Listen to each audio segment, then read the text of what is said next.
कहानी की शुरुआत में साउथ अफ्रीका के एक छोटे से फार्म पर एक लड़का पैदा हुआ जिसका नाम रखा गया पीटर कीथ। सब उसे प्यार से पीके बुलाते थे।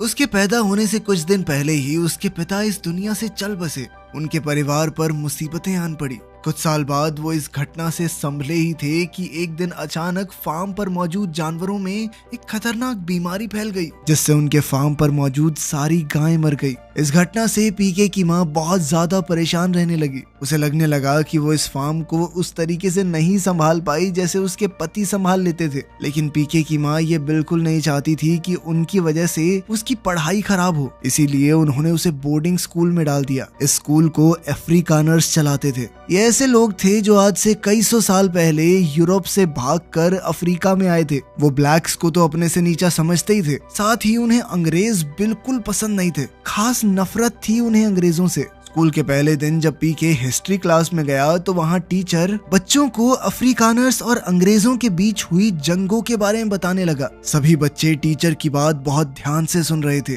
टीचर ने बच्चों को कहानी ऐसे सुनाई कि कैसे अंग्रेज बहुत ज्यादा बुरे हैं और उन्होंने उनके लोगों के ऊपर जुल्म ढाए हैं। तब पीके को एहसास हुआ कि वो क्लास में अकेला ब्रिटिश है। सभी बच्चे अब पीके को गुस्से से घूर रहे थे। उन सब के लिए वो उनका एक दुश्मन बन चुका था। जैसे इतना काफी नहीं था, अचानक पीके के पीछे बैठे एक लड़के ने उसके मुंह पर थूक दिया। पूरी क्लास में उसके खिलाफ नफरत का माहौल था। आने वाले दिन पीके के लिए बिल्कुल भी आसान नहीं थे। बोल्टा नाम का एक शैतान लड़का अपने कुछ दोस्तों के साथ आया और पीके को वॉशरूम में पकड़ लिया। इसके बाद वो लोग उसे नीच बोलकर चढ़ाने लगे और फिर उन तीनों ने मिलकर उसके ऊपर पेशाब कर दिया। उस बच्चे को बहुत ज्यादा परेशान किया जा रहा था। पीके अब इतना डर चुका था कि वो नींद में अपना बिस्तर गीला कर देता। मानो ये सब बहुत नहीं था कि अगले दिन खबर आई कि उसकी माँ की भी मौत हो गई है। वो अपनी माँ के अंतिम संस्कार के लिए घर पहुंचा। पीके को इस बात का बहुत पछतावा था कि वो अपनी माँ को बीमार हालत में छोड़कर जाने के लिए तैयार ही क्यों हुआ। हो सकता है अगर वो पीछे रह जाता तो उसकी माँ को एक जीने का सहारा मिल जाता।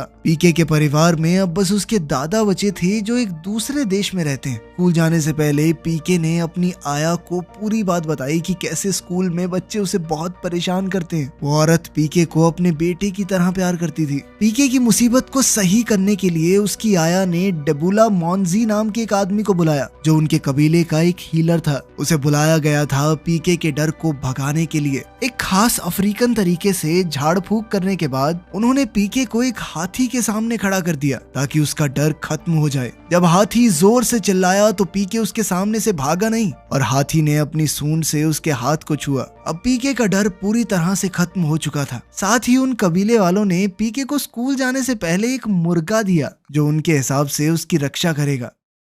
अब बाकी शैतान बच्चे जैसे ही पीके को परेशान करने आते, मुर्गा उसे पहले ही जगा देता। इस चीज से बहुत ज्यादा फर्क तो नहीं पड़ता था, लेकिन कम से कम पीके को तैयार होने का मौका मिल जाता। कुछ वक्त और बीता और सेकेंड वर्ल्ड वॉर शुरू हो गई। हर तरफ युद्ध का माहौल था। अंग्रेजों से नफरत करने वाले स्टूडेंट हिटलर को अपना आइडल मानने लगे और पूरे स्कूल में उनका बस एक टारगेट था और वो था पीके। एक दिन सभी स्टूडेंट्स ने पीके को पकड़कर ब्रेस्टन को सौंप दिया। ब्रेस्टन किसी तानाशाह से कम नहीं था। उसने पीके को एक जोरदार थप्पड़ मारा और अपनी ताकत दिखाने के लिए पीके के मुर्गे तक को मार डाला। पीके का डर अब गुस्से में बदल चुका था। उसने अपनी पूरी ताकत के साथ ब्रेस्टन को धक्का मारा जिससे ब्रेस्टन नीचे गिर गया और एक छोटा सा झंडा उसके पिछवाड़े में घुस गया। ब्रेस्टन ने इसका बदला लेने के लिए पीके को उल्टा लटका दिया और अब वो उसे जान से मारना चाहता था। ऐन वक्त पर वहाँ पर स्कूल का टीचर पहुंच गया जिसने ब्रेस्टन की इस घटिया हरकत के लिए उसे चमाट दिया और एक दूसरे स्टूडेंट को मारने की कोशिश करने के लिए ब्रेस्टन को स्कूल से भी निकाल दिया गया। स्कूल में हुए इस हादसे के बाद पीके को अपने दादा के पास वापस भेज दिया गया जो अब दूसरे देश से लौट आए थे, लेकिन वो अभी पीके की जिम्मेदारी उठाने के लिए तैयार नहीं थे। इसीलिए उन्होंने उसे पालने की जिम्मेदारी डॉक नाम के एक आदमी को दे दी। डॉक हिटलर के राज में जर्मनी से भागकर यहाँ आया था। उनके पूरे परिवार को नाजियों ने मार दिया था। उन दोनों का एक दूसरे के अलावा इस दुनिया में था ही कौन। तो ये टीचर और स्टूडेंट से कब परिवार बन गए उन दोनों को ही पता नहीं चला। जिंदगी बहुत अच्छी चल रही थी। डॉक पीके को जिंदगी जीना सिखा रहे थे, लेकिन एक दिन अचानक डॉक को ब्रिटिश पुलिस ने अरेस्ट कर लिया क्योंकि उसने ये बात छुपाई थी कि वो जर्मन है। अंग्रेजों ने उन्हें जेल में तो डाल दिया, लेकिन जेल का हेड और बहुत सारे गार्ड जर्मन थे और उन्होंने पीके को जब चाहे तब डॉक से मिलने की इजाजत दे दी ताकि वो बच्चा अकेला न महसूस करे। पीके और डॉक का रिश्ता सलाखों के पीछे भी मजबूत रहा, मगर दिक्कत अभी भी वैसी थी। पीके को स्कूल में अभी भी बहुत परेशान किया जाता था। डॉक ने उसकी प्रॉब्लम को समझा और उसे ट्रेनिंग करने के लिए गील से मिलवाया। गील ने लगभग अपनी पूरी जिंदगी जेल में बताई थी और अब डॉक के कहने पर वो पीके का बॉक्सिंग कोच बन गया। सबसे पहली चीज जो उसने पीके को समझाई वो थी कि सबसे पहले अपना दिमाग इस्तेमाल करो, उसके बाद दिल। पहले ट्रेनिंग सेशन के बदले में गील ने डॉक से तंबाकू मांगा, मगर सार्जेंट बोरमैन ने उसकी ये बात सुन ली और बिना किसी वार्निंग के गील को सबके सामने पीटना शुरू कर दिया, मगर गील ने वो दर्द चुपचाप सह लिया। पीके ये सब देखते हुए मन ही मन सोच रहा था कि वो गील को तंबाकू देकर रहेगा, फिर चाहे उसे कुछ भी करना पड़े।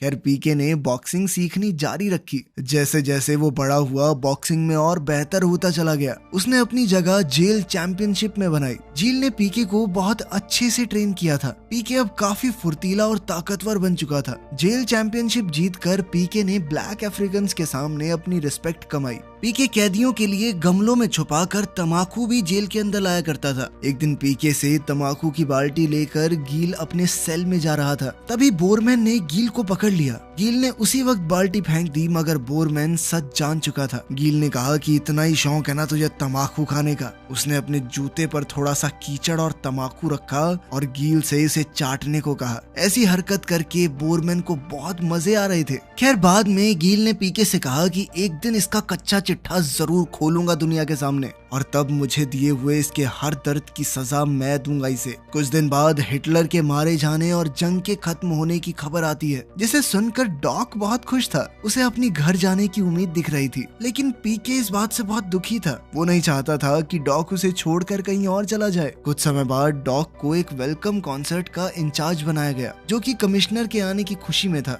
पीके और जील ने मौके का फायदा उठाकर अफ्रीकन भाषा में गाना लिखा, जिसमें गार्ड्स का मजाक उड़ाया जा रहा हो, वो भी उनकी नाक के नीचे। कॉन्सर्ट का दिन आ गया और अब सभी टेंशन में थे। जेल के हेड ने सबको वार्निंग दी कि अगर एक भी गलती हुई तो उनका मजा सजा में बदल जाएगा। मगर जैसे ही म्यूजिक शुरू हुआ, सभी कैदी गाने को मजे से गाने लगे। गार्ड्स कंफ्यूज थे, उन्हें कुछ भी समझ नहीं आ रहा था। इसी बीच जील अपना लॉन्ड्री का काम खत्म कर रहा था। तभी बोरमैन ने उसे पकड़ लिया और वो जील को मार मार कर गाने का मतलब पूछने लगा। जील ने पहले तो बहुत सोचा, लेकिन फिर कहा कि इसका मतलब यही है कि गार्ड्स डरपोक और कायर हैं, और वो बार बार बोरमैन को डरपोक कायर कहने लगा, जैसे इस बात से जील को सुकून मिल रहा हो। बोरमैन को बहुत गुस्सा आ गया और उसने जील को पूरी ताकत के साथ डंडे से मारा, जिससे जील बुरी तरह जख्मी हो गया। दूसरी ओर पीके को महसूस हुआ कि जील वहां नहीं है, तो वो भागकर जील को ढूंढने गया। इससे पहले कि वो जील को ढूंढ पाता, बहुत देर हो चुकी थी। जील ने मरते हुए पीके को सारी ब्लैक ट्राइब्स को एक साथ जोड़ने के लिए धन्यवाद कहा और वही बात दोहराई जो उसने सबसे पहली बार पीके को बताई थी, पहले अपने दिमाग से काम लेना, दिल से नहीं। कुछ साल और बीत गए और अब पीके एक जवान लड़का बन चुका था। वो इस वक्त जोहानिसबर्ग के एक इंग्लिश स्कूल में पढ़ रहा था। पीके ने स्कूल में अपनी बॉक्सिंग जारी रखी। एक दिन एक मैच ऐसा हुआ जिसमें पीके पहला मुक्का लगते ही नीचे गिर गया। वो मैच हारने वाला था कि उतने में उसे एक लड़की नजर आई जो पीके को उठने को कह रही थी। साथ ही उसे बाहर से कुछ मंत्रों की आवाज आई। ये आवाज थी ब्लैक स्टूडेंट्स की, जिन्हें रंग भेद की वजह से स्टेडियम में आने तक की इजाजत नहीं थी। वो सिर्फ बाहर से ही देख सकते थे। इन सारी चीजों से पीके को हौसला मिला और वो उठ खड़ा हुआ। उसने अपने ओपोनेंट पर एक के बाद एक मुक्के बरसाने शुरू कर दिए, जिसके बाद पीके जबरदस्त तरीके से ये फाइट जीत गया। सब लोग पीके की वाहवाही करने में लगे हुए थे, लेकिन पीके की आंखें बस उस लड़की को ढूंढ रही थी। अपने दोस्त मौरी की मदद से पीके ने उस लड़की को ढूंढ ही लिया। उस लड़की का नाम मारिया है और वो डैनियल नाम के एक इंसान की बेटी है, जो कि अफ्रीकानर्स पार्टी का एक बहुत बड़ा लीडर है। पीके उस लड़की से मिलना चाहता था, तो रात को वो हिम्मत जुटाकर मारिया के बोर्डिंग स्कूल में घुस गया। इसके बाद वो मारिया की बालकनी में उससे मिलने पहुंचा। उन्हें एक दूसरे के साथ समय तो काफी कम मिला, लेकिन पीके ने मारिया से वादा किया कि वो कल उसके पिता से शादी की बात करेगा। अगले दिन मौरी पीके को एक ऐसे जिम में ले गया जहां गोरे और काले लोग एक साथ ट्रेनिंग करते थे। पीके हॉपी से भी मिला, जो कि इस जिम का मालिक है और साथ ही एक बहुत अच्छा बॉक्सिंग कोच भी। हॉपी भी पीके के बॉक्सिंग टैलेंट से बहुत इम्प्रेस हुआ और उसने खुद पीके को ट्रेन करने का फैसला किया। लेकिन इस सब के बावजूद पीके तो अभी भी मारिया के बारे में सोच रहा था, जिसके बाद वो अगले दिन मारिया के पिता से बात करने उसके घर पहुंचा। मगर मारिया के पिता ने उसे ये कहकर भगा दिया कि ऐसा सपने में भी मत सोचियो वरना खाल उधेड़ दूंगा तेरी। लेकिन मारिया को इस बात से फर्क नहीं था। वो अपने पिता के खिलाफ जाकर पीके से मिलने बॉक्सिंग जिम में आई। इसके कुछ समय बाद पीके का रास्ता एलायस ने रोका। एलायस गील के साथ जेल में रह चुका था। वो एक बॉक्सिंग एजेंट था। एलायस ने बताया कि जब तुम्हारा मैच चल रहा था तो बाहर लोगों को इकट्ठा करने वाला मैं ही था। फिर उसने पीके को दूमा से मिलवाया। दूमा ने पीके को ये कहकर चैलेंज किया कि काले लोगों के अंदर भी उतनी ही जान है जितनी तुम लोगों के अंदर है। अगर तेरे अंदर गूदा है ना तो आजा लड़के दिखा मुझसे। पीके ने खुशी खुशी उसका चैलेंज एक्सेप्ट कर लिया, जिसके बाद वो उनके साथ अलेक्जेंड्रा गया। वो काले लोगों का एक कस्बा था जहाँ बहुत ज्यादा गरीबी थी। दूमा और पीके की फाइट को देखने के लिए बहुत ज्यादा लोग आ गए थे। रिंग में दोनों एक दूसरे पर मुक्के बरसा रहे थे। दोनों ही बेहद अच्छे खिलाड़ी थे, मगर दूमा अब तक पीके के ऊपर भारी पड़ रहा था। उसने अपने एक जबरदस्त मुक्के से पीके को मैट पर गिरा दिया, मगर पीके ने हार नहीं मानी। अगला राउंड शुरू होते ही पीके दूमा की कमजोरियां ढूंढने लगा, मगर दूमा ने उसे फिर से नॉकआउट कर दिया। जैसे ही पीके नीचे गिरा उसके दिमाग में वही सब चीजें चलने लगी जो बचपन में उसके साथ हुई थी, और उसने सोच लिया कि वो कभी हार नहीं मान सकता। अगले राउंड में पीके ने 8 ऐसे जबरदस्त मुक्के चलाए कि दूमा की सिट्टी पिट्टी गुल हो गई। हर एक मुक्का पिछले से ज्यादा तेज था। दूमा नीचे गिर गया और पीके अब जीत चुका था, मगर वहाँ किसी को भी उसकी जीत की खुशी नहीं थी। सभी काले लोग दूमा के सपोर्टर्स थे। हर तरफ सन्नाटा था, मगर दूमा को पीके का लड़ने का अंदाज बहुत पसंद आया। वो खड़ा हुआ और उसने पीके का हाथ उठाकर कहा कि ये होता है वो योद्धा जो कभी हार ना माने। जिसके बाद सब लोग खुशी से झूम उठे। वो सब लोग अब पीके को अपना समझने लगे थे। गील ने बहुत से लोगों को पीके के किस्से सुनाए थे कि कैसे वो बाकी सब जैसा नहीं है। उसने जेल में भी सभी ब्लैक ट्राइब्स को इकट्ठा किया था। ये बातें अब और ज्यादा फैलने लगी। खैर कुछ वक्त बाद पीके अपने बोर्डिंग स्कूल वापस आ गया। वो मारिया को देखना चाहता था। पीके ने मारिया को अलेक्जेंड्रा के बारे में सब कुछ बताया कि कैसे वहाँ के लोग इतनी बुरी हालत में रह रहे हैं। अगले दिन पीके अलेक्जेंड्रा वापस चला गया दूमा के साथ वहाँ के बच्चों को ट्रेन करने। जब पीके गांव की सैर कर रहा था तो उसने देखा कि वहाँ एक बाथरूम के आगे बहुत लंबी लाइन लगी हुई थी। सरकार ने 200 लोगों के लिए सिर्फ एक बाथरूम बनवाया था। वहाँ की हालत बहुत ज्यादा खराब थी। पीके को पता चला कि यहाँ सिर्फ 2% लोग ही पढ़े लिखे हैं। उसे एहसास हुआ कि आज तक मैं तो मजे में जी रहा था, ये सोच के कि पूरी दुनिया ऐसी ही है। दूमा ने पीके से कहा कि तुम यहाँ पर अंग्रेजी क्यों नहीं सिखाते इन बच्चों को।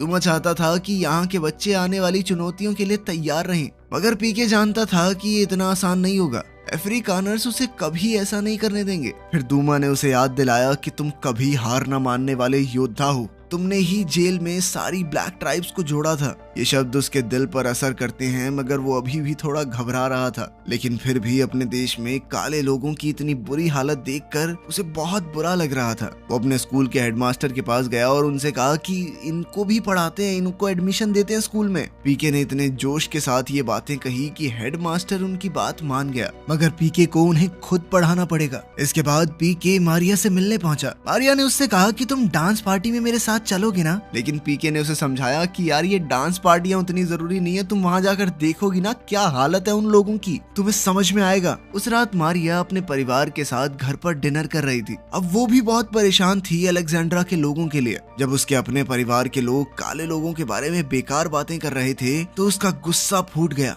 उसने कहा कि मैं अलेक्जेंड्रा जाना चाहती हूँ, उन गरीब लोगों को उनका हक दिलाना चाहती हूँ। हम उनके देश में आए हैं, वो नहीं। डैनियल को उसकी इन बातों से बहुत गुस्सा आ गया और उसने मारिया को उठकर थप्पड़ जड़ दिया। दूसरी तरफ पीके और मौरी दूमा और उसके दोस्तों का अलेक्जेंड्रा से इंग्लिश स्कूल में वेलकम करते हैं। ये काम खतरे से खाली नहीं था। अगले दिन जब क्लास चल रही थी तभी अचानक मारिया वहां आई और उसने कहा कि मैं भी इन लोगों को पढ़ाने में तुम्हारी मदद करना चाहती हूँ। पीके ने उसका शुक्रिया अदा करते हुए कहा कि तुम यहाँ मत आओ, फंसने के चांस बढ़ जाएंगे। अगले दिन पीके को हेडमास्टर के कमरे में बुला लिया गया और हेडमास्टर के शब्द उसके चेहरे पर मुक्कों की तरह पड़े। स्कूल को कर्नल बोठा और उसके असिस्टेंट ब्रेटन की तरफ से ऑर्डर मिले थे कि काले लोगों को पढ़ाना बंद करो। बोठा और ब्रेटन वही अफसर थे जिन्होंने बोर्डिंग स्कूल में पीके को इतना परेशान किया था। अब वो पुलिस में भर्ती होकर डैनियल के लिए काम कर रहे थे। साथ ही वो दोनों डैनियल के लिए पीके और मौरी की जासूसी भी कर रहे थे। अगले दिन हेडमास्टर ने दोबारा उन्हें अपने कमरे में बुलाया और कहा कि तुम दोनों को फुल स्कॉलरशिप पर ऑक्सफोर्ड यूनिवर्सिटी जाने का मौका मिल रहा है। ऑक्सफोर्ड यूनिवर्सिटी जाना वहाँ पर पढ़ने वाले किसी भी स्टूडेंट का सपना था, लेकिन पीके कुछ हद तक समझ गया कि ये डैनियल की चाल है उन्हें अपने रास्ते से हटाने की। कुछ दिन बाद जब पीके दूमा के साथ जिम में ट्रेनिंग कर रहा था तो वहाँ ब्रेटन अपने कुछ फौजियों के साथ जिम को सील करने आ गया और उसका जिम्मेदार पीके की स्कूल वाली हरकत को बताया गया। ब्रेटन ने बिना किसी बात के अपने फौजियों से कहा कि इन्हें मारो। उसने सीधी चेतावनी दी कि ये काले लोगों के साथ इतना घुलना मिलना नहीं चलेगा, समझे। वो ऐसा करके अपनी ताकत दिखाना चाहता था। अब पीके बहुत डर चुका था। उसने हिसाब लगाया कि वो चाहे जितनी भी कोशिश कर ले सरकार से नहीं भिड़ सकता। उसने ऑक्सफोर्ड यूनिवर्सिटी जाने का फैसला कर लिया था और अब वो मारिया को उसके साथ चलने के लिए मनाने आया था। जब पीके जिम के बाहर से गुजर रहा था तो उसे वहाँ का मालिक हॉपी मिला जो जिम के बाहर एक पेंटिंग बना रहा था जिसमें एक काला और गोरा इंसान एक दूसरे के साथ लड़ रहे थे। ये सीधे तौर पर सरकार के मुंह पर एक तमाचा था। वो फैसला कर चुका था कि मैं किसी से नहीं डरता, मेरे जिम में सब साथ में रहेंगे। पर फिर अगले ही दिन ब्रेटन रात को अपने फौजियों के साथ जिम में आया और सबको बाहर निकाल कर जिम में आग लगा दी। फौजी हॉपी को पकड़कर जेल में ले जा रहे थे तभी हॉपी ने पीके से कहा कि कभी लड़ना मत छोड़ना। और उसका मतलब सिर्फ बॉक्सिंग से नहीं था, उसका मतलब था कि सच्चाई के लिए लड़ना जरूरी है। हॉपी की बातें सुनने के बाद पीके ने भी फैसला लिया कि मैं इतनी आसानी से हार नहीं मानूंगा। उसने मौरी और मारिया की मदद से ब्लैक अफ्रीकन्स को पढ़ाना शुरू कर दिया। इसके लिए वो चर्च का इस्तेमाल कर रहा था। सब कुछ चल भी बहुत बढ़िया रहा था कि तभी बोठा और ब्रेडन ने चर्च में रेड मार दी और फिर वहीं पर मारपीट शुरू हो गई। इस सब के बीच गलती से मारिया के मुंह पर एक डंडा पड़ गया जिसके बाद वो जमीन पर गिरते ही एक पल में मर गई। पीके से अब ये सब बर्दाश्त नहीं हो रहा था। जब वो मारिया के फ्यूनरल पर गया तो डैनियल भड़क उठा। वो उसे मारने के लिए आगे बढ़ा। पीके को भी अब उसका कोई खौफ नहीं था। इतने में दूर से उनकी तरफ एक आवाज आई। अलेक्जेंड्रा के वो सारे बच्चे अपने परिवार वालों के साथ आए थे जिन्हें भी मारिया ने कभी पढ़ाया था। उनकी एकता ने डैनियल को पीछे हटने पर मजबूर कर दिया। मारिया के मरने के बाद पीके अंदर से टूट चुका था। उसका हौसला खत्म हो चुका था, वो हार मान चुका था। जब पीके दूमा के पास उसे ये बताने गया कि मैं तो भाई ऑक्सफोर्ड जा रहा हूँ, मुझसे अब और नहीं हो पाएगा,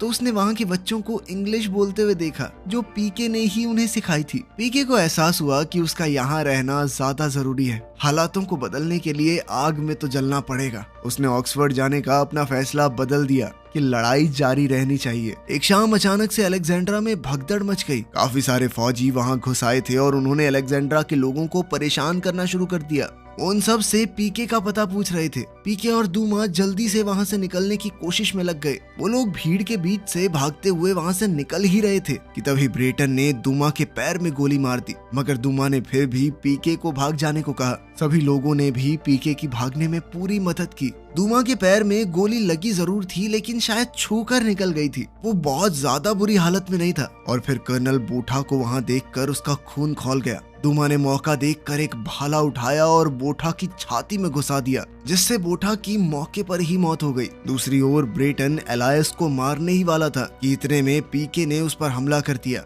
आखिरकार उसे भी ब्रेटन से बदला लेने का मौका मिल गया था। पीके ने ब्रेटन को मार मार के अधमरा कर दिया। तभी ब्रेटन ने मौका देखकर हाथ में पिस्तौल उठा ली और वो पीके पर गोली चलाने ही वाला था कि तभी दूमा एक क्रिकेट बैट लेकर आया और ब्रेटन के मुंह पर जोर से दे मारा, जिससे ब्रेटन की भी मौत हो गई। आखिरकार दूमा और पीके वहाँ से बच निकले। वो एक दूसरे को शाबाशी देते हुए ये वादा करते हैं कि वो तब तक नहीं रुकेंगे जब तक यहाँ पर हालात नहीं बदल जाते।